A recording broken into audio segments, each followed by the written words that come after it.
तो सबका स्वागत है एक और नई वीडियो के अंदर। डीएलआईएस वाले बच्चे हैं उनके लिए एक और वीडियो आ गई है। दिसंबर 2023 का जो पेपर सॉल्यूशन है उसकी अभी जो आपका डीएलआईएस 01 एग्ज़ाम होने वाला है उसी से रिलेटेड दिसंबर 2023 का अपन सॉल्यूशन करेंगे।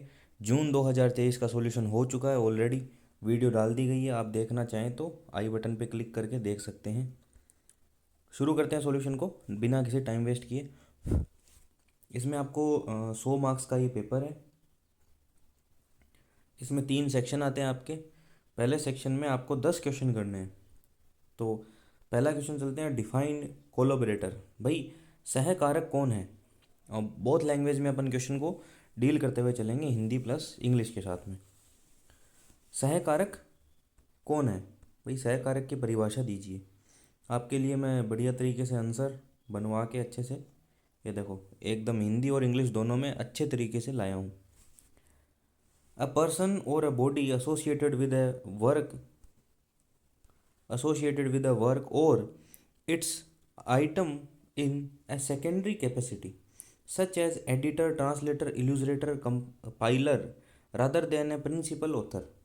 मतलब सहकारक ऐसा इंसान होता है जो किसी कार्य को करने वाला तो उसके सहकारक की तरह काम करता है। मतलब एक है ना, उसको हेल्प प्रोवाइड करता है। सेकेंडरी इंसान होता है ये। प्राइमरी हुआ कौन कि जो ऑथर हुआ, जो लिखता है, वही हो गया सहकारक। जैसे कौन हुआ? संपादक हुआ, एडिटर हुआ। ठीक है, कौन हो सकता है वो? एडिटर हो सकता है, अनुवादक हो सकता है, ट्रांसलेटर हो सकता है, चित्रकार जिसको इल्यूस्ट्रेटर बोलते हैं अपन, या कंपाइलर होता है वो हो सकता है। ये पर्सन होते हैं सारे सहकारक जो किसी कार्य को ऑथर की हेल्प करते हैं। ठीक है, ऑथर की हेल्प करते हैं किसी काम को करने में। फिर चलते हैं अपन नेक्स्ट क्वेश्चन पे। अगला क्वेश्चन क्या बोलता है? What is the connecting symbol of matter and time for the fundamental category. भाई मैटर और टाइम का जो कनेक्टिंग सिंबल पूछ लिया। पिछले वाले में शायद स्पेस और टाइम का पूछा था, तो आपको मैंने उसी वीडियो के अंदर सारे सिंबल बताए थे। फिर भी अपन देख लेते हैं। देखो जो मैटर होता है, PME, सॉरी PM लिखना है यहाँ पे, M। मैटर के लिए सेमी कोलन का यूज़ होता है और टाइम के लिए होता है डॉट का यूज़। ठीक है, मैटर के लिए सेमी कोलन, टाइम के लिए डॉट का यूज़ होता है।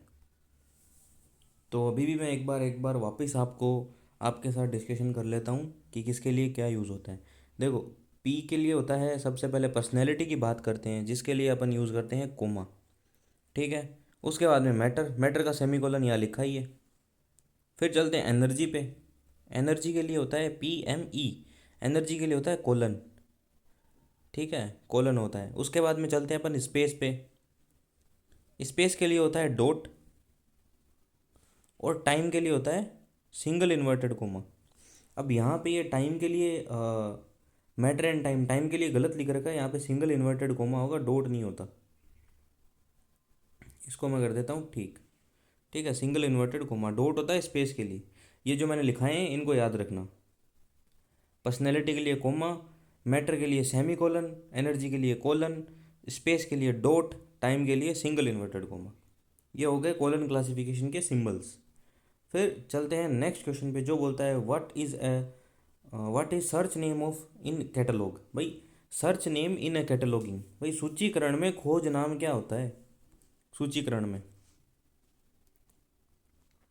ये रहा सर्च नेम और हेडिंग। देखो सर्च नेम बोलते हैं या हेडिंग भी बोलते हैं उसे, इज द नेम और word phrase on the top of the catalogue entry like author name और title that user can find by specific book in library catalogue. भाई जो सर्च नेम होता है ना, वो एक ऐसा नाम होता है जो जिससे किसी पर्टिकुलर बुक को सर्च किया जा सकता है। या तो वो ऑथर का नाम होगा, लेखक का नाम होगा, या जो बुक का टाइटल होता है वो होता है। तो जो हेडिंग सेक्शन में ऊपर ही ऊपर लिखा जाता है उसे बोलते हैं अपन सर्च नेम, जो ज़्यादातर अपने ऑथर का नाम ही होता है। ठीक है, फिर चलते हैं नेक्स्ट क्वेश्चन। आपको मैं ऊपर पेपर के क्वेश्चन बाद में दिखाऊंगा, अभी फटाफट सॉल्यूशन की तरफ चलते हैं। तो आगे मैंने क्वेश्चन भी लिख रखे हैं, वैसे क्या क्या क्वेश्चन दे रखे हैं, पेपर भी आपको मैं लास्ट में दिखा दूंगा। Mention name of 3 volumes of 19th edition of DDC। भाई DDC की जो 19वां एडिशन है ना, 19वां एडिशन, उसका बताओ आपकी कि दो, उसके 3 पार्ट है ना, 3 वॉल्यूम है, वो क्या क्या हैं? तीनों वॉल्यूम के नाम बताओ।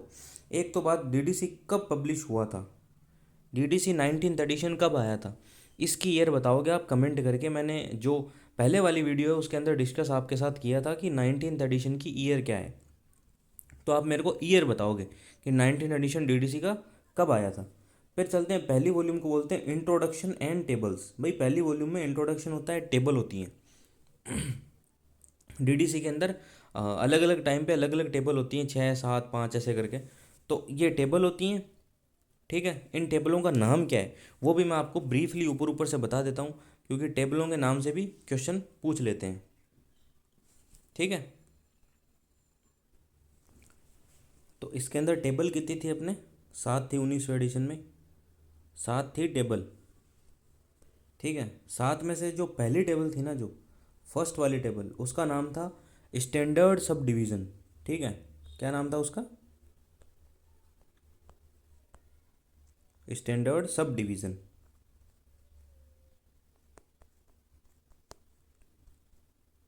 समझ गए। अब जो स्टैंडर्ड सब डिवीज़न टेबल है इसके अंदर क्या आता है, इसके अंदर आता है डिक्शनरी, इंसाइक्लोपीडिया, जैसे अलग अलग ऐसे टर्म है ना जो हर एक मेन क्लास के साथ हर एक नंबर के साथ जुड़ सकते हैं। मतलब सीसी का तो कॉमन आइसोलेट हो गया और डीडीसी का स्टैंडर्ड सब डिवीज़न वाली पहली टेबल होगी। उन दोनों का कार्य सेम है। ठीक है, वो किसी के साथ में जोड़ के लिखे जा सकते हैं। फिर चलते हैं दूसरी टेबल की ओर। दूसरी का तो आपको पता ही है, एरिया की टेबल है ये, जिसमें एरिया के नाम लिखे लिखे हैं सारे, कि इंडिया इतने पे आता है, ये सारा नाम लिखे हैं। ये सबसे बड़ी टेबल है, ये भी ध्यान रखना। तीसरी जो टेबल आती है ना, वो किसकी है, वो है इंडिविजुअल लिटरेचर की। देखो, इंडिविजुअल लिटरेचर,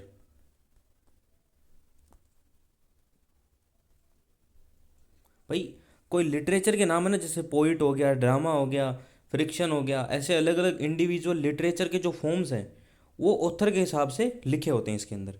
फिर चलते हैं फोर्थ टेबल पे। चौथी टेबल किसकी है भाई,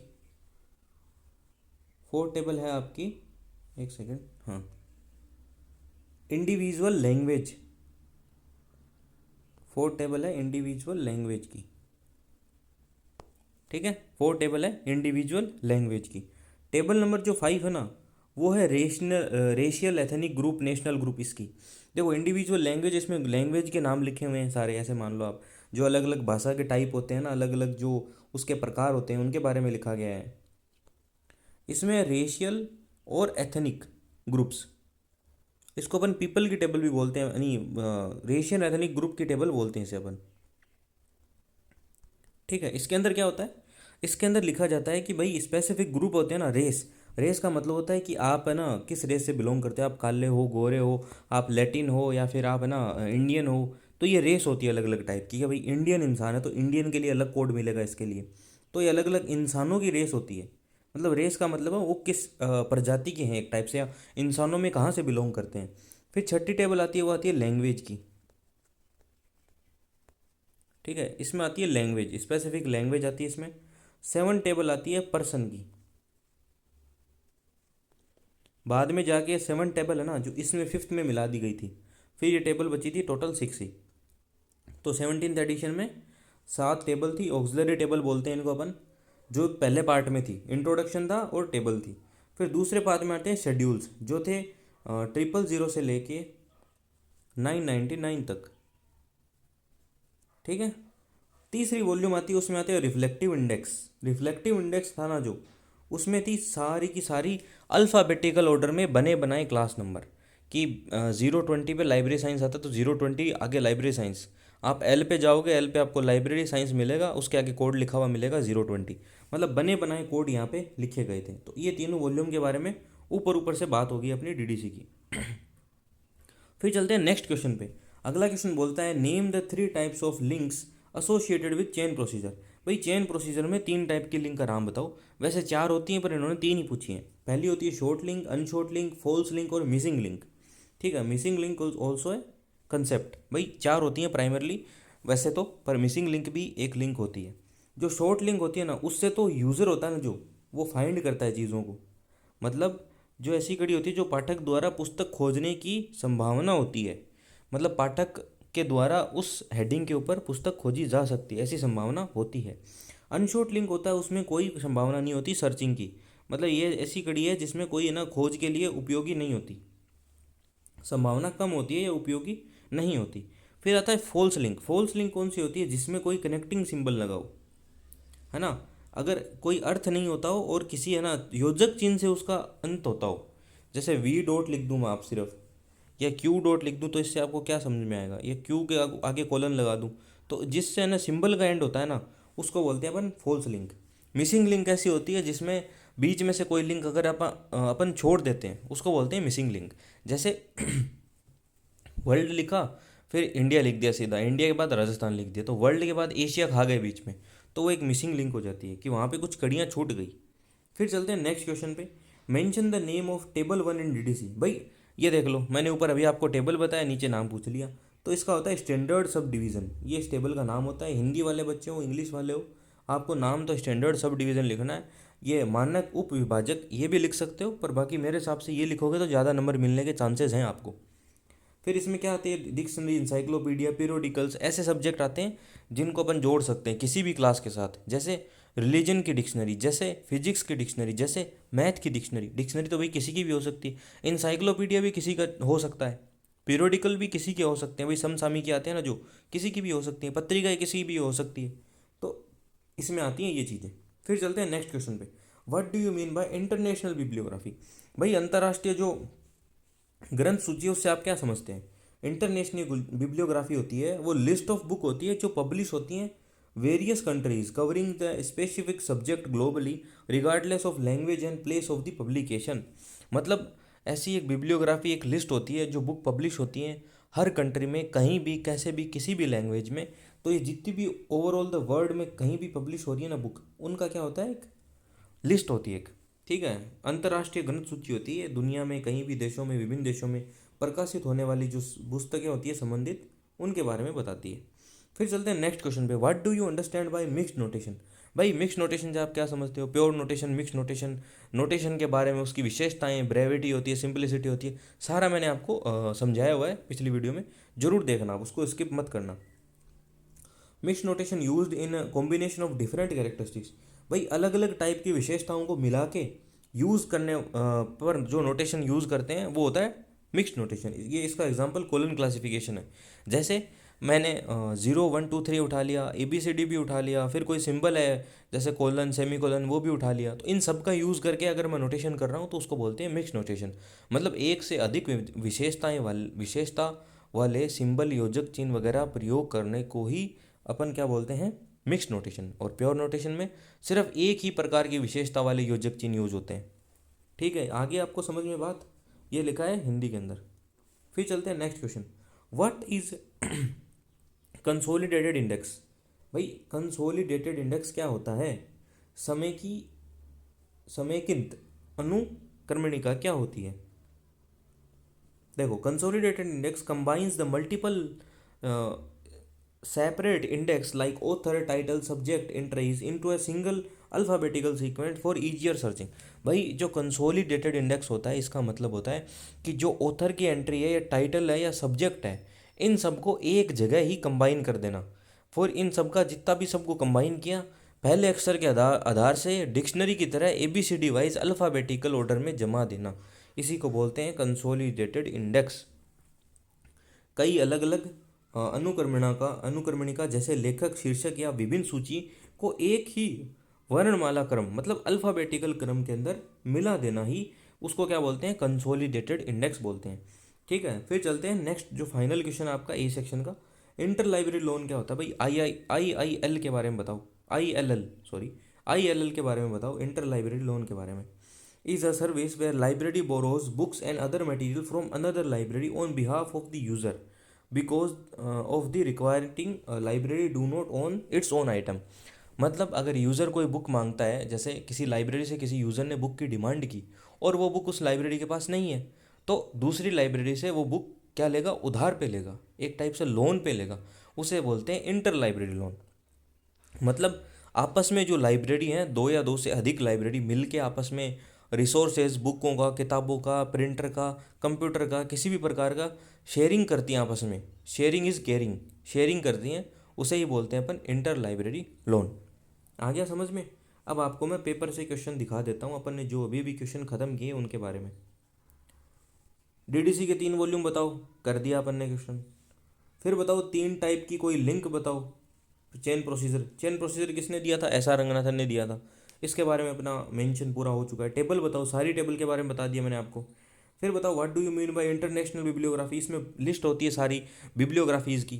फिर what do you mean by mix notation, भाई मिक्स नोटेशन क्या होता है, एक से ज़्यादा विशेषताएं वाले जो योजक चिन्ह का यूज़ करते हैं अपन। कंसोलिडेटेड इंडेक्स क्या होता है, जिसमें एक से ज़्यादा विशेषताएं वाली जो जो इंडेक्स होता है उनको कंबाइन करते हैं, ऑथर का, टाइटल का, सब्जेक्ट का, सबको मिला के अल्फ़ाबेटिकल एक है ना सीक्वेंस में जमा देना। इंटर लाइब्रेरी लोन क्या होता है, आपस में लोन लेना, आपस में रिसोर्सेज को शेयर करना, यूज़र को उसकी निर्धारित बुक या किताबें पहुंचाना। अब बी सेक्शन पे चलते हैं। पहला question, differentiate between bibliographic and library catalogue. भाई बिब्लियोग्राफिक जो चीज़ें होती है, बिब्लियोग्राफिक ग्रंथ सूची और पुस्तकालय सूची में क्या फ़र्क है। ये देखो, संदर्भ सूची और पुस्तकालय सूची में क्या अंतर है, बिब्लियोग्राफिक रिकॉर्ड और लाइब्रेरी जो कैटलॉग है उसमें क्या फ़र्क है। यह आ गया आपका सेक्शन बी, जिसमें आपको करने हैं 4 क्वेश्चन 8 में से। 200 इसकी है वर्ड लिमिट, आप लिख के आ सकते हो आपके हिसाब से। 200 वर्ड लिमिट इन्होंने दे रखी है, 200 में ये अच्छे से एक्सप्लेन हो सकते हैं क्वेश्चन। देखो पहले बात करते हैं अपन, लाइब्रेरी कैटलॉग होता है ना, उसमें लिस्ट होती है holding of a specific library, what is available on the self.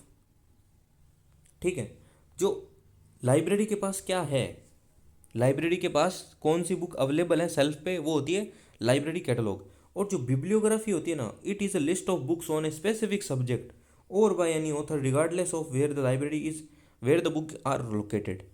मतलब जो जो लिस्ट बिब्लियोग्राफी होती है उसमें सारी लिस्ट होती है किताबों की, चाहे वो किसी सब्जेक्ट के हिसाब से हो, चाहे वो ऑथर के हिसाब से हो, एक किसी पर्टिकुलर टॉपिक के हिसाब से भी बुक हो सकती हैं बिब्लियोग्राफी में। और जो लाइब्रेरी कैटलॉग होता है वो लाइब्रेरी में बुक अवेलेबल है उन्हीं की सिर्फ लिस्ट होती है। पर्पस देख लेते हैं। देखो, catalogue helps to locate book in library, भाई कैटलॉग तो मदद करता है लाइब्रेरी में बुक ढूंढने के लिए।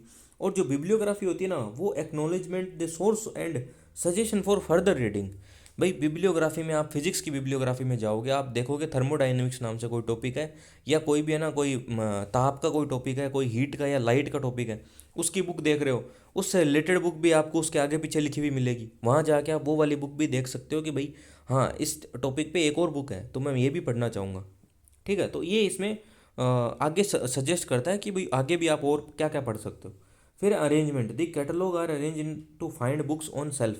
भाई कॉल नंबर के अनुसार कैटलॉग में बुकें सेल्फ पे अरेंज होती है, और कैटलॉग में कॉल नंबर भी लिखा होता है। कैटलॉग में ज़्यादातर 14 जो स्टैंडर्ड कॉलम होते हैं, और उन कॉलम के बारे में भी अपन ने बात की हुई है।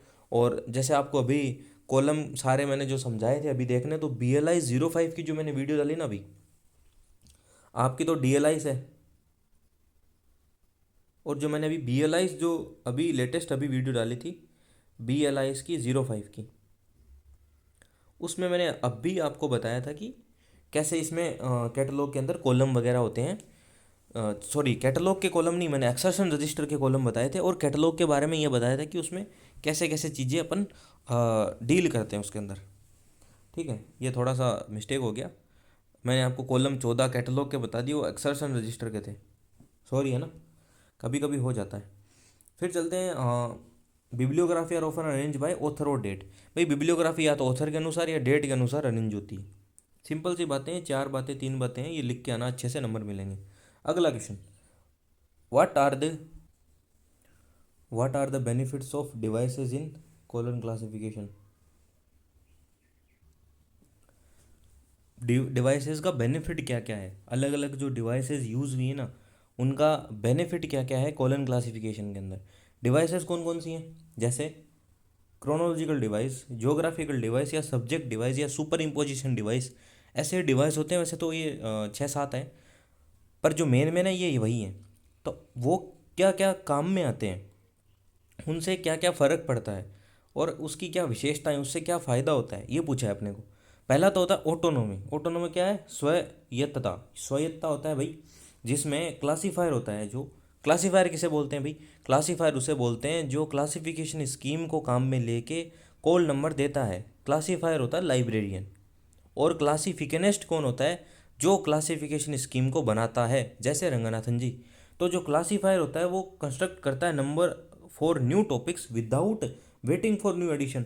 कोई नया एडिशन आने से पहले ही, जैसे अपन सब्जेक्ट डिवाइस का यूज़ करके अलग अलग जो क्लासेस होती हैं उनमें से नंबर को उठा के नया कोई सब्जेक्ट बना सकते हैं। सिंपली बताऊँ आपको, जैसे टेक्नो बायोलॉजी बनाना है, कोई सब्जेक्ट नया है तो टेक्नोलॉजी और बायोलॉजी को मिला के बना सकते हैं। फेज रिलेशन का भी कहीं ना कहीं यूज़ कर सकते हैं। ज्योग्राफिकल डिवाइस का यूज़ करके किसी जगह का नाम जोड़ सकते हैं। तो ये अलग अलग ना टाइप के सब्जेक्ट और अलग अलग टाइप की जो बुकें होती हैं उनको क्लासिफिकेशन करने में आसानी कर देता है। Hospitability, they makes the classification hospitable. Hospitable का मतलब है ग्राह्यता। फिर ग्राह्यता का भावना है ना, वो भी आता है।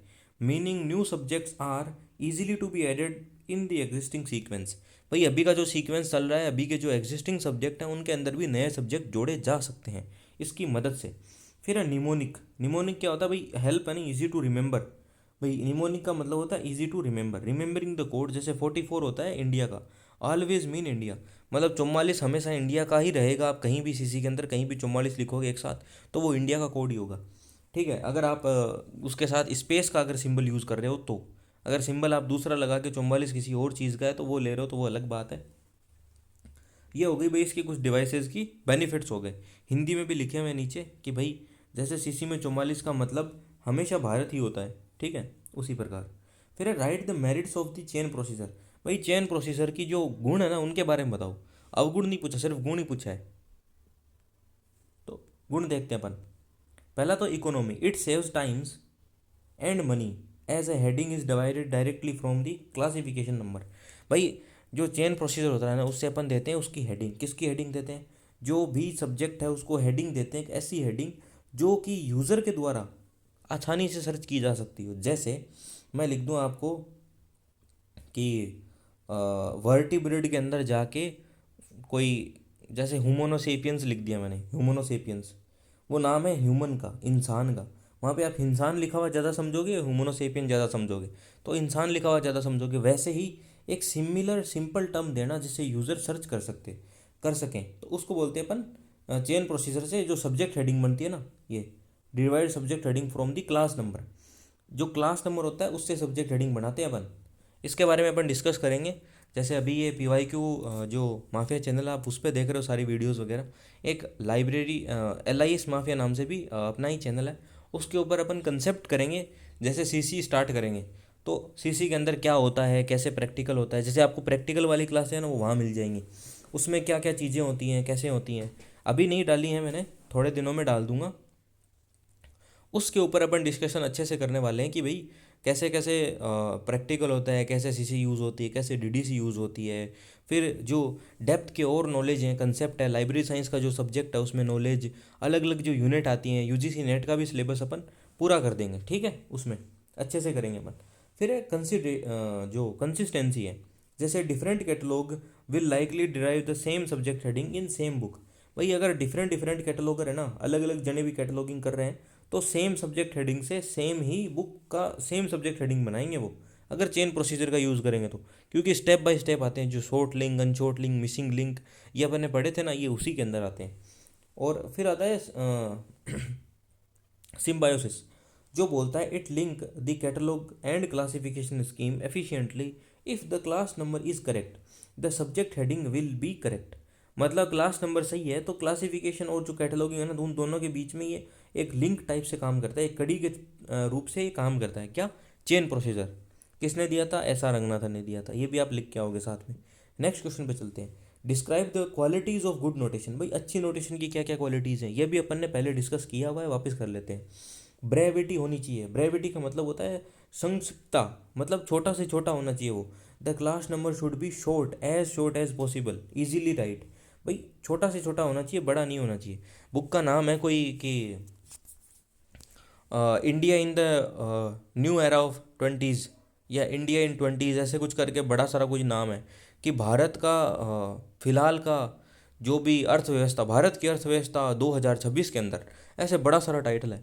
आप उसको लिख दो कि भारत अर्थव्यवस्था 2026, तो वो आपने कोई छोटा थोड़ी कर दिया। बीच में से में और ये दो है, ये दो चीज़ हटा दिया आपने, तो उससे वो छोटा थोड़ी हुआ, नहीं हुआ ना। तो नोटेशन ऐसा होना चाहिए कि जो छोटा से छोटा कर सके, उसको संक्षिप्त में कर सके, छोटे में लिख सके। फिर है सिंपलिसिटी, भाई सिंपल अच्छे से होना चाहिए, रीड इजी टू प्रोनाउंस, भाई आसानी से पढ़ा जा सके, आसानी से बोला जा सके, ऐसा होना चाहिए। फिर है यूनिकनेस, भाई हर एक क्लास नंबर के लिए, हर एक सब्जेक्ट के लिए एक यूनिक नंबर होना चाहिए जो रिप्रेजेंट करे ओनली वन स्पेसिफिक सब्जेक्ट। जैसे कॉलन क्लासिफिकेशन में जो मेन क्लास है उनके लिए एबीसीडी को यूज़ किया गया है, तो ए अलग रिप्रेजेंट करता है, बी अलग करता है, बी मैथमेटिक्स का है, फिर फिजिक्स का अलग है, सी डी क्यू रिलीजन का हो गया, तो ये सारे अलग अलग होते हैं। फिर है hospitability, the most important quality is to be must be able to accommodate new subject at a point of the sequence without disturbing the existing number.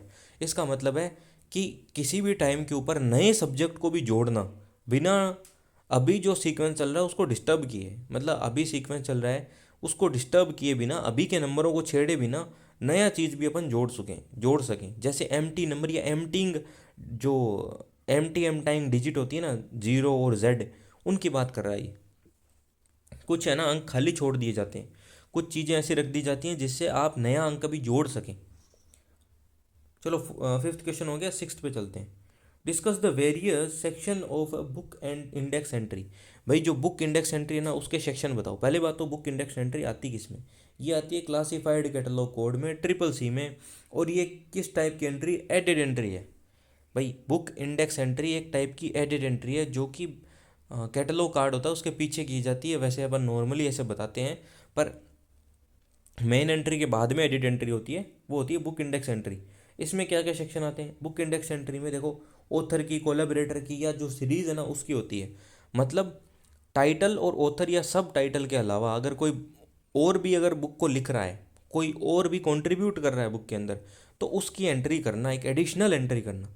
सीधा सीधा मतलब है कि बुक को लिखा मुंशी प्रेमचंद ने, उसको ट्रांसलेट किया, भाई ट्रांसलेट करने वाला इंसान था कोई नैन सूरी नाम का, ऐसे मान लो आप। तो जो ट्रांसलेट किया ना उसकी एंट्री कहाँ होगी, उसकी एंट्री पीछे होगी दूसरी जगह, दूसरे कार्ड पे, एडिट एंट्री वाले कार्ड पे होगी। उसको बोलते हैं बुक इंडेक्स एंट्री। मतलब ट्रांसलेटर हो गया, कोई ऑथर, दो ऑथर है ना, तो दूसरे ऑथर की एंट्री होगी। कोई इल्यूस्ट्रेटर हो गया, किसी ने चिन्ह बनाए, किसी ने चित्रण किया है, उसका हो गया, सीरीज़ का नाम हो गया। ये सारी चीज़ें की एंट्री होती है बुक इंडेक्स एंट्री में। तो इसमें पहले देख लेते हैं सेक्शन कितने आते हैं। पहला लीडिंग सेक्शन, ऊपर ही ऊपर जहाँ पे लिखते हैं अपन, जिसकी भी एंट्री है उसका नाम लिखते हैं वहाँ पे। फिर सेकंड सेक्शन में आता है title of the book shortened. भाई छोटे वे में टाइटल लिखा जाता है बुक का और उसका एडिशन की डिटेल लिखी जाती है। फिर लिखा जाता है इंडेक्स नंबर, तीसरी जो होता है ना इंडेक्स नंबर सेक्शन, उसमें call number of the book for the user can find it. भाई उसमें लिखा जाता है कॉल नंबर। तो तीन ही सेक्शन होते हैं। ज़्यादातर ये एडिशनल एडिट एंट्री होती है उनमें तीन ही सेक्शन होते हैं, किसी में दो भी होते हैं। तो ये भी अपन इसको अच्छे से डिस्कशन करेंगे, इसका भी जो मैंने आपको दूसरा चैनल बताया, लाइब्रेरियन LIS माफिया, उसके ऊपर, LIS माफिया नाम है उसका। Principle of later in time, भाई principle of later in time बताओ। ये भी अपन डिस्कस कर चुके हैं वैसे तो, पर वापस बता देता हूँ। जो principle of later in time है वो एक हेल्पफुल सीक्वेंस का प्रिंसिपल है जो कि क्लासिफिकेशन के अंदर आता है। ये अच्छे से हेल्पफुल एक सीक्वेंस को निर्धारण में, जो ऐसा है ना क्रम हो जो सहायक अनुक्रम हो, उसका ये एक सिद्धांत है। ये क्या बताता है कि दो अगर सब्जेक्ट हैं और एंट्रीज आर सिमिलर हैं, अगर दो या दो से ज़्यादा सब्जेक्ट एंट्रीज सिमिलर हैं, तो उनके ओरिजिन के हिसाब से कि उनमें से पहले कौन आया, उनको उसको पहले लिखेंगे, बाद में उसको बाद में लिखेंगे। सिंपल सी बात है। जैसे जो रिलीजन मेन क्लास है ना क्यू वाली, उसमें सबसे पुराना है वेदा, तो वहाँ पे वेदा को 1 नंबर दिया गया है। 2 नंबर पे दिया गया है उपनिषद, 2 पे उपनिषद दे दिया, 3 पे फिर और कोई दे दिया। और वैसे ही अपन साइंस की बात करें तो साइंस में न्यूटन्स लो केम बिफोर आइंस्टाइन रिलेटिविटी। भाई जो आइंस्टाइन की रिलेटिविटी है ना उससे पहले न्यूटन के लो आए थे, तो न्यूटन के लो पहले दे दिए उन्होंने।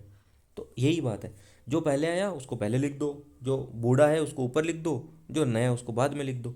सिंपल सी बात है।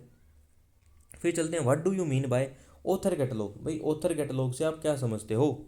Author catalogue is a catalogue in library, is a library catalogue where entries are arranged alphabetically by the name of the author. भाई इसमें ना कैटलॉग, ऐसा कैटलॉग होता है ऑथर कैटलॉग जिसमें सारी की सारी एंट्री होती है ऑथर के नाम के अकॉर्डिंग होती है। जैसे मुंशी प्रेमचंद, जैसे कोई और कोई बैरवा, या फिर कोई भी मीनाक्षी, मधुर, कोई भी किसी भी प्रकार का कोई भी कुछ भी नाम है, उस नाम से सारी की सारी एंट्री की जाती है ABC डिवाइस। ए पे किसी का नाम आ रहा है, अक्षत नाम आ रहा है, तो उसको अक्षत नाम, अक्षत की ये बुक है, ये इसका ऑथर है, अक्षत इन बुक का ऑथर है, लिख दिया। फिर अक्षत के बाद में ए से कोई और आ गया, अमर आ गया, अमन आ गया, उनसे ए का कर दिया, फिर बी से कर दिया, सी से कर दिया। तो ऑथर का कैटलॉग होता है, ऑथर का नाम होता है अल्फ़ाबेटिकल ऑर्डर में। समझ गए आप? चलते हैं आगे। देखो ईजिएस्ट अप्रोच होती है कि मोस्ट रीडर है ना बुक को ढूंढने आते हैं ऑथर थे। जैसे प्रेमचंद की बुक दो भाई, प्रेमचंद की कहानियाँ दो, तो प्रेमचंद की जो ऑथर कैटलॉग में जाओ, प्रेमचंद पे जाओ, उसकी सारी बुकें देख लो, सिंपल है। फिर collection work, it brings all work by the same author together. भाई सारे जो एक ऑथर का सारा काम एक जगह लिया था, ये कि मुंशी प्रेमचंद है, मुंशी प्रेमचंद के नीचे सारी बुकें आ जाती हैं उसकी, कि आज तक इसने इतनी बुकें लिखी हैं। फिर सिंपल टू मेंटेन, भाई सिंपल टू मेंटेन है, क्योंकि एजेड फॉर्मेट में नाम लिखे होते हैं तो ईजियर होता है, कोई कॉम्प्लेक्स नहीं है। एजेड में नाम देख के ऊपर से नीचे डिक्शनरी की तरह नाम जचा दो, सिंपल चीज़ है। फिर चलते हैं नेक्स्ट क्वेश्चन नंबर 9 पे। Discuss about the ACI। भाई एस्टीरियोडाइजिंग कॉमन आइसोलेट के बारे में बताओ। एस्टीरियोडाइजिंग कॉमन आइसोलेट, ये आपको हिंदी वाले हो चाहे इंग्लिश वाले हो, यही ACI की यही फुल फॉर्म लिख के आनी है, अच्छे नंबर मिलेंगे। Are the common subdivision in a colon classification ably all subject classification applicable to all subject. Their specific feature is that a document with ACI is placed before the main subject document in a sequence. भाई एस्टीरियोराइजिंग जो word होता है ना, पूर्यवर्तित जो word होता है, पूर्व मतलब पहले, before the main subject, main subject से पहले, इसके अंदर जैसे अप्लीकेबल बिफोर, दे आर जो पहले लिखे जाते हैं, मतलब इसका नाम आप एग्जाम्पल सुनो समझ जाओगे। जैसे ए पे आता है बिब्लियोग्राफी, के पे आता है इंसाइक्लोपीडिया, एम पे आता है periodical. Placed before the text book of the subject, reference book placed first. इसका क्या मतलब हुआ? जैसे सब्जेक्ट की बुक रखी है, उससे पहले बुक रख दी जाती है बिब्लियोग्राफी की, ठीक है, समझ गए? इनको पहले रख दिया जाता है। जैसे bibliography of physics, bibliography of math, bibliography of library science, bibliography of literature, bibliography of this, bibliography of this, सारी चीज़ की बिब्लियोग्राफी हो सकती है, कॉमन आइसोलेट है ये। क्योंकि दूसरी बात, उनको थोड़ा पहले रख दिया जाता है, जो मेन टेक्स्ट बुक होती है ना फिजिक्स की, उनसे पहले, क्योंकि बिब्लियोग्राफी में लिस्ट दी होती है सारी बुकों की, तो पहले लिस्ट देखेगा फिर वो किताब पे चला जाएगा। समझ गए आप? इनको लिखा जाता है पहले, इतना याद रखना। और जो मैंने आपको बात बताई, हिंदी हो चाहे इंग्लिश हो, देखो दस्तावेज से पहले रखा जाता है। ये सारी चीज़ें आप लिख के आ जाना, अच्छे नंबर मिल जाएंगे। प्रैक्टिकल यूज़ अपन इनका CC करते वक्त अच्छे से देखेंगे उस वाले चैनल पे। फिर चलते हैं सेक्शन C के ऊपर। अभी B सेक्शन वाले आपको क्वेश्चन दिखा देता हूँ जो अपन ने कर दिए। ये आपका रिवीजन हो रहा है, स्किप करोगे तो आपका रिवीजन नहीं हो रहा और आपको याद भी कम हो रहा है, तो स्किप मत करना।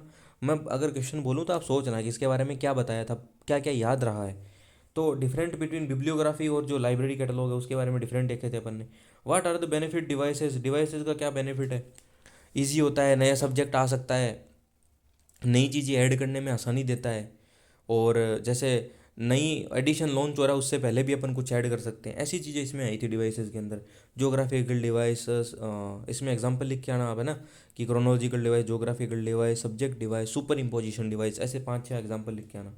Right the merits of the chain procedure, भाई चेन प्रोसीजर की क्या मेरिट्स वगैरह हैं ये अपन ने डिस्कस किया था। क्या क्या किया था याद करते रहो आप, मैं जैसे जैसे क्वेश्चन बोल रहा हूँ। Describe the qualities of good notation, भाई गुड नोटेशन, अच्छे नोटेशन की क्या क्वालिटी है? सिंप्लिसिटी, ब्रेविटी, जो निमोनिक है उसको याद रखना आसानी से होना चाहिए, लिखना आसानी से होना चाहिए, बोला आसानी से जाना चाहिए, ऐसी होती हैं कि भाई याद रहना चाहिए अच्छे से, ये सारी परिभाषा होगी। और छोटा से छोटा होना चाहिए। Discuss the various section of the book index entry, भाई बुक इंडेक्स एंट्री के सेक्शन बताओ सारे। 3 सेक्शन होते हैं बुक इंडेक्स एंट्री में, कौन से होते हैं याद करो दिमाग में, वापस चलाओ, भूल गए हो तो पीछे जाके वापस देखो आप, क्योंकि आपको याद नहीं हुआ है।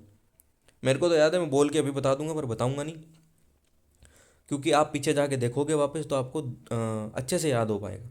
फिर चलते हैं explain the principle of later in time, भाई जो पहले है उसको ऊपर लिख दो, बाद में उसको नीचे लिख दो, सिंपल सी बात है। एग्जांपल दे देना एक दो, वेद का, उपनिषद का दे देना, या कोई धर्म का दे देना, कि सबसे पहले हिंदू आ गया, फिर बाद में उसके ये जैनिज़्म, बुद्धिज़्म, फिर आ गया अपना ये क्रिश्चियनिटी, फिर मोहम्मदीज़म जिसको इस्लाम बोलते हैं अपन। फिर आ गया what do you mean by author catalogue, author catalogue से क्या समझते हो? सारे ऑथर की एंट्री होती है A to Z फॉर्मेट में, उनकी सभी बुक उसके नीचे लिखी होती हैं, सिंपल। डिस्कस दी ACI, भाई एस्टीरियोडाइजिंग कॉमन आइसोलेट इसको पहले लिखते हैं, इंसाइक्लोपीडिया, डिक्शनरी, या फिर कोई एक दो ऐसे एग्जांपल लिख के आ जाना आप, ठीक है। फिर चलते हैं आगे C सेक्शन के ऊपर। C सेक्शन में आपको क्वेश्चन करने हैं 2। दो क्वेश्चन करने हैं चार में से। पहला क्वेश्चन है define library catalogue and discuss it's need and objective. भाई लाइब्रेरी कैटलॉग के बारे में बताओ, उसकी नीड बताओ, ऑब्जेक्टिव बताओ, क्या कार्य हैं, कैसे क्या काम होता है, उद्देश्य क्या है उसके। तो लाइब्रेरी कैटलॉग के बारे में देख लेते हैं। लाइब्रेरी कैटलॉग क्या होता है? एक सूची होती है ना लाइब्रेरी के अंदर जो किताबें उनकी, यही तो होता है। देखो, library catalogue is a list of document, book, general और ईटीसी जो भी अवेलेबल है ना लाइब्रेरी के अंदर, उसकी सारी एक है ना लिस्ट होती है, arrange according to a definite plan. भाई कोई भी एक है ना डेफिनेट एक प्लान के अकॉर्डिंग अरेंज होती है, या तो ऑथर के अकॉर्डिंग हो सकती है, या टाइटल के या सब्जेक्ट के according. It serves as a key to the library collection. भाई एक चाबी होती हैं, किसकी चाबी होती हैं? लाइब्रेरी कलेक्शन की चाबी होती हैं, कि इस चाबी बिना बना कोई किताब नहीं ढूंढ सकते आप। ये एक ऐसी चाबी होती है। ये वर्ड भी आप लिख के आना पेपर के अंदर, अगर लाइब्रेरी कैटलॉग का क्वेश्चन आए तो। ये हो गया लाइब्रेरी कैटलॉग के बारे में। अब देख लेते हैं कुछ आवश्यकता।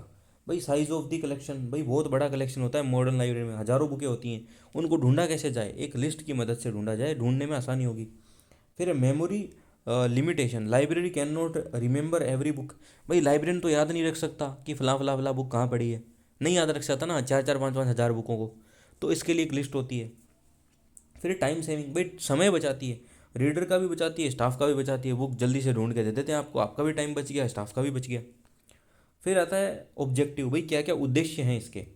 तो वो है enable a person to find a book. भाई उद्देश्य क्या है? एक किसी भी व्यक्ति को ऑथर के हिसाब से, टाइटल या सब्जेक्ट के हिसाब से कुछ भी उसको पता हो तो उसको किताब दे देना। कोई भी हो, पढ़ने के लिए आ रहा है, अगर उसे बुक के बारे में कुछ भी पता है ना तो भी उसे बुक प्रोवाइड कर देना। या अगर उसे सब्जेक्ट भी पता है कि मेरे को फिजिक्स की पढ़नी किताब है, ये रही फिजिक्स की सारी किताब पढ़ लो जो अच्छी लगती है। बोले यार मेरे को तो मुंशी प्रेमचंद की पढ़नी है, बोले मुंशी प्रेमचंद की ये रही सारी पढ़ लो आप। टाइटल बोल दे अगर वो, मुझे ब्रेव नाम से बुक है वो पढ़नी है, वो पढ़ लो आप तो। फिर to show what library has, भाई ये दिखाना कि लाइब्रेरी के पास क्या है, कौन से ऑथर की बुक हैं, कौन से सब्जेक्ट की बुक हैं, क्या क्या है, ये भी लाइब्रेरी कैटलॉग दिखाता है, दर्शाता है। To assist the choice of the book, जैसे बाई एडिशन और बाई कैरेक्टर। मतलब कि एक ये ना बुक है कॉलन क्लासिफिकेशन, उसके छः पांच एडिशन रख रखे हैं उन्होंने, और उसका है ना सारे के पेज नंबर वगैरह लिख रखे हैं। आपको कौन सा चाहिए? बोला मेरा तो प्रैक्टिकल में ना सिक्स्थ रिवाइज एडिशन का प्रैक्टिकल आता है कॉलन क्लासिफिकेशन का, मेरे को तो सिक्स्थ रिवाइज एडिशन ही चाहिए या छठा एडिशन ही चाहिए मेरे को। तो आप उससे ये चीज़ भी देख के कैटलॉग में ले सकते हो। ये लाइब्रेरी कैटलॉग की होगी विशेषताएं। अब चलते हैं 11th क्वेश्चन पे, discuss the silent feature of colon classification. भाई कॉलन क्लासिफिकेशन के छुपे हुए कुछ फीचर बताओ, कुछ मुख्य है ना विशेषताओं को वर्णित कीजिए, वर्णन कीजिए। भाई पहला देख लेते हैं विशेषता। कॉलन क्लासिफिकेशन किसने बनाई? सबसे पहले ये लिख के आएंगे। कॉलन क्लासिफिकेशन बनाई डॉक्टर S R रंगनाथन ने। फिर आप लिख के आना कि जो छठा एडिशन है वो आया कब। मैंने आपको सारे के सारे एडिशन की ईयर बताई थी। आपको ईयर सारी मुख्य ज़बानी याद होनी चाहिए कि मैं बोल के किसी को भी बता दूं। तो आप क्या करेंगे? सबसे पहले सारी सीसी की ईयर लिखेंगे कमेंट में जाके, अब क्या अब। जिसने नहीं लिखा ना वो देख लें फेल हो जाएगा पेपर में।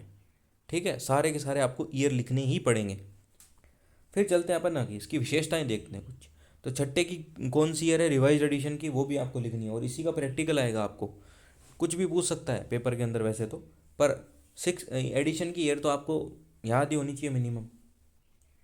एनालिटिको सिंथेटिक, इसका मतलब होता है कि it does not list all subject readymade. भाई इसमें रेडीमेड नंबर नहीं होते कि ये रेडीमेड नंबर है, ABCD वाई चल जाओ DDC की तरह और नंबर दे के क्लासिफिकेशन नंबर दे दो, आपको खुद बनाने पड़ेंगे। इसमें फैसेट होते हैं, पक्ष वगैरह होते हैं, इसमें पार्ट होते हैं अलग अलग। तो इससे क्या करते हैं अपन? सिंथेसाइज करते हैं। पहले तो एनालिटिको मतलब होता है तोड़ना, सिंथेसिस मतलब होता है जोड़ना। पहले कोई बुक का टाइटल दिए उसको तोड़ते हैं अलग अलग, कि इंडियन हिस्ट्री 1947, 1947 क्या है भाई? ये तो टाइम है। इंडियन इंडियन क्या है भाई? ये तो ज्योग्राफी एक लोकेशन की जगह का नाम है। हिस्ट्री क्या है? बोलो हिस्ट्री तो मेन क्लास है। तो तीनों को अलग अलग तोड़ना पहले, फिर उनको जोड़ना एक सीक्वेंस से। पहले हिस्ट्री को लिखेंगे, उसके लिए क्या सिंबल आएगा? V आएगा, फिर डॉट लगाएंगे, कोलन लगाएंगे, क्या लगाएंगे। तो ऐसे करना। 5 फंडामेंटल कैटेगरी का यूज़ किया गया है PMEST का, ये तो आपको अच्छे से मैंने बता दिया। Personality, matter, energy, space, time, इनका क्या सिंबल होता है वो भी बता दिया।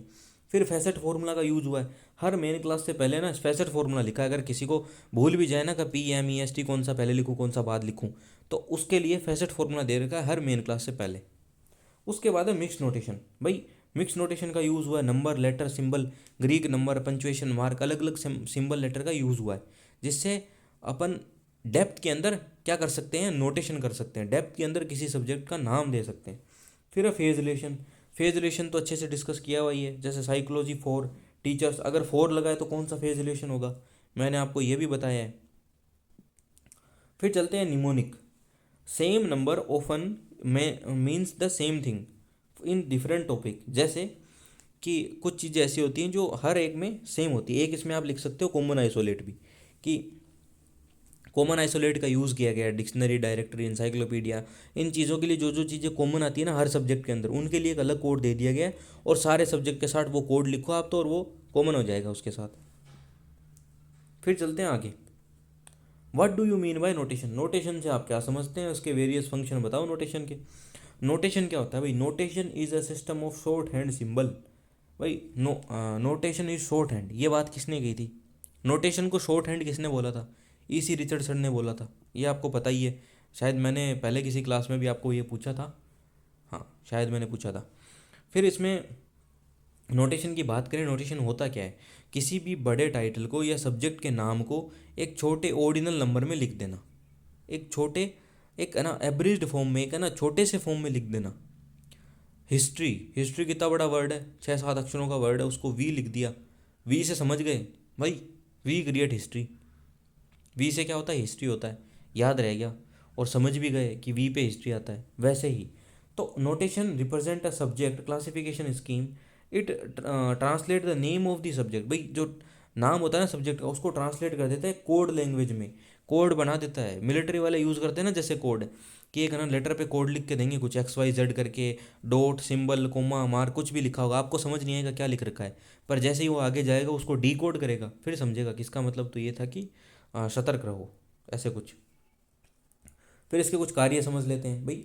एक तो है ऑर्डरिंग, इसका मतलब है arranging books on self in helpful logic, भाई लॉजिकल अरेंजमेंट के अंदर सारी बुकों को हेल्पफुली अरेंज करना, नोटेशन अच्छे से किया होगा तो हेल्पफुली अरेंज हो जाएगी।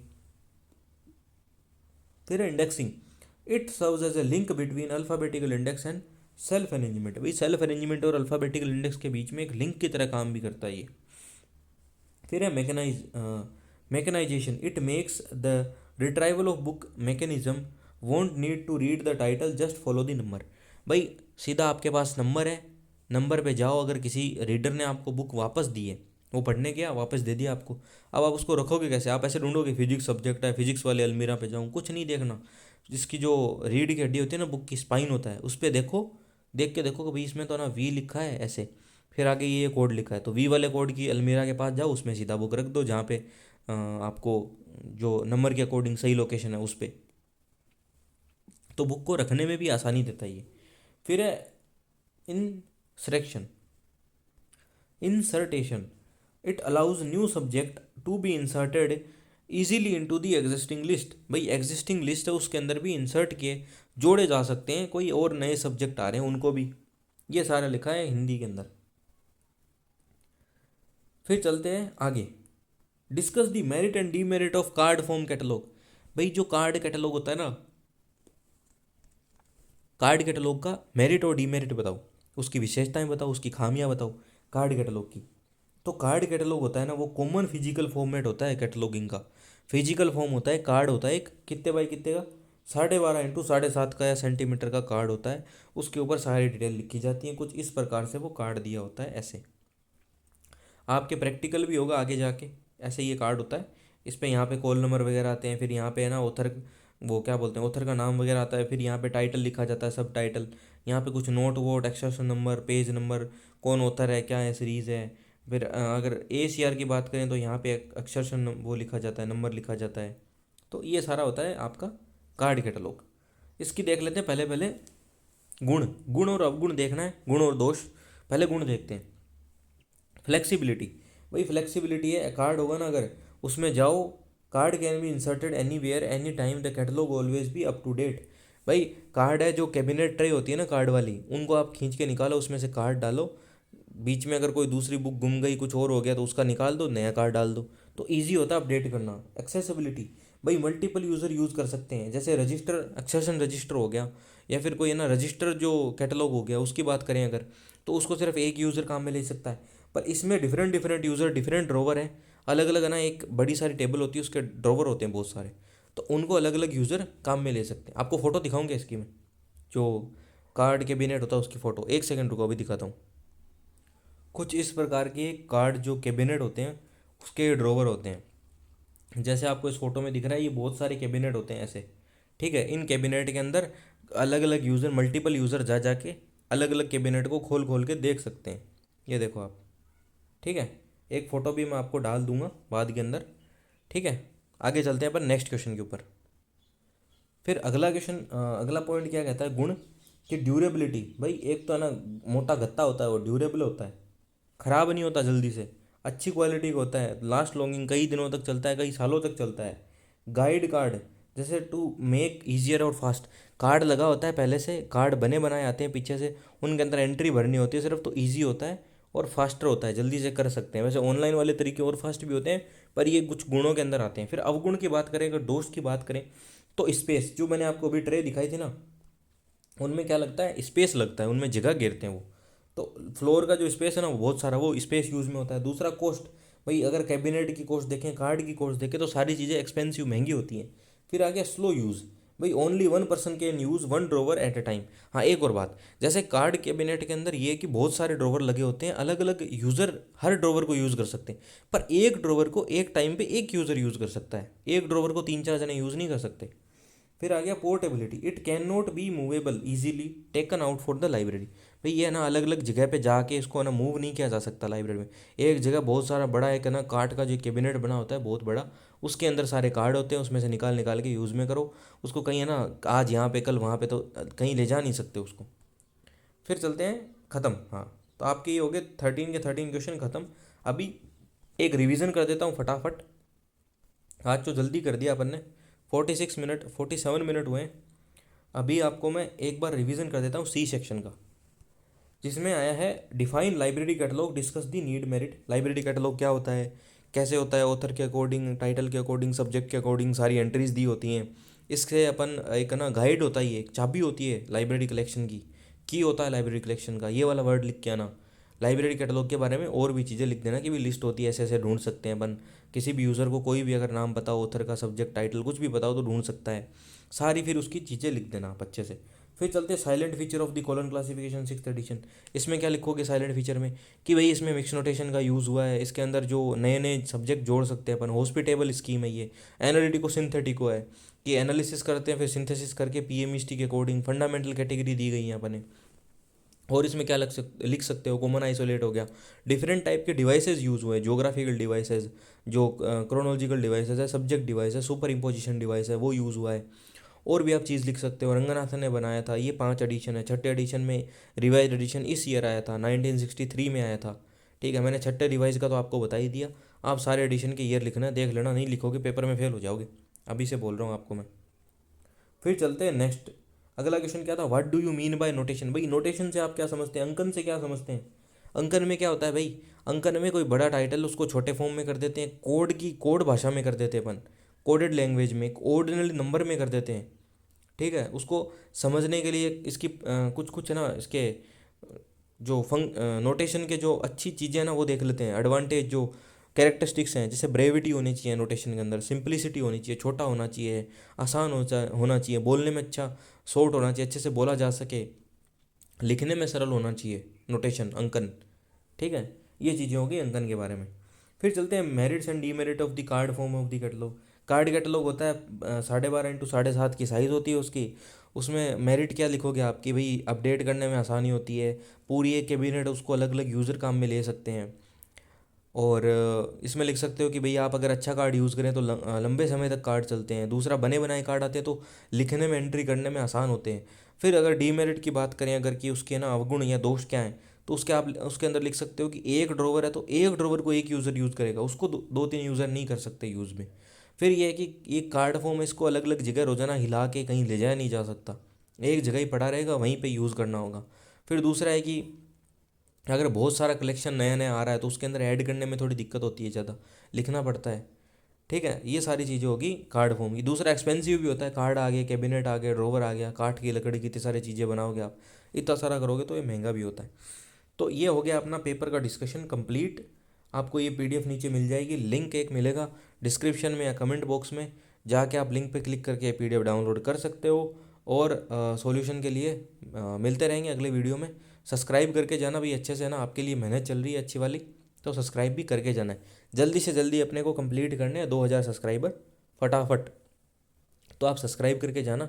और जो दूसरा चैनल मैंने आपको बताया था कि जो LIS माफिया नाम से है, उसके ऊपर मैं कुछ सोचूंगा कंटेंट डालने की। अगर आपको, आप बताओ कमेंट करके कि आपको CC DDC वगैरह इनका ना बेसिक से लेके अगर बढ़िया लेवल का आपको तैयार करना है, कि CC का मेरे को एक एक चीज़ पता होनी चाहिए, DDC की एक एक चीज़ पता होना चाहिए, रंगनाथन या जो भी लाइब्रेरी के अंदर पर्सन उनके बारे में पता होना चाहिए, डेली टेस्ट वगैरह होने चाहिए। अगर ऐसी चीज़ें आप चाहते हो, लाइब्रेरी के फील्ड के अंदर एक अच्छे से काम करने वाला फील्ड होना चाहिए, अगर आप सपोर्ट करोगे तो अपन उस पर कर भी सकते हैं काम आगे। जैसे लाइब्रेरियन की भर्ती भी आ रही है, 3rd ग्रेड की भी आएगी, 2nd ग्रेड की भी आएगी, हो सके तो 1st ग्रेड की भी आ सकती है। अलग अलग विज्ञप्तियाँ, फाइल वगैरह चल रही हैं, नोटिफिकेशन ऑफिशियल आया नहीं है, वो आ जाएगा कुछ दिनों में, इसी साल के एंड तक आ जाएगा। तो देख लेना आप जैसे भी है। मिलते हैं नेक्स्ट वीडियो में, तब तक के लिए जय हिंद।